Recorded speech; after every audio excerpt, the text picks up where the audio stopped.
سنی پہلی دفعہ کہ بھی ہم نے اس طرح کی آرگنائزیشن بنانی ہے. سو آئی واز شاکڈ کہ یہ بھی ہو سکتا ہے کہ یہ بھی بنانی ہو سکتی ہے. آخر یہ اللہ تعالیٰ نے آپ کو توفیق دی ہوئی ہے فار whosoever reason. میرے خیال میں آپ کے پاس ڈبل ایج تلوار ہے. ایک تو اس طرح کی اور کوئی آرگنائزیشن ہے نہیں.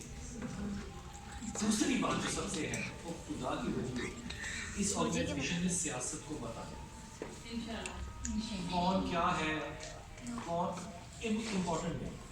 آپ اس محفل میں ہیں بس یہ کون ایک اپنے استاد کو یا استانی کو یہ موقع نہ دینا کہ وہ آپ کو نہ سکھائے.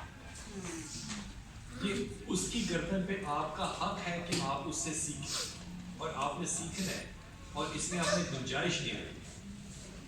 تیسرا جب آپ محفلوں میں جائیں اور ایز این آرگنائزیشن جائیں تو اپنے ڈریس کوڈ کا آپ نے خدا کے واسطے بہت زیادہ خیال کرنا ہے کیونکہ آپ اس وقت نسرین پروین نہیں ہیں.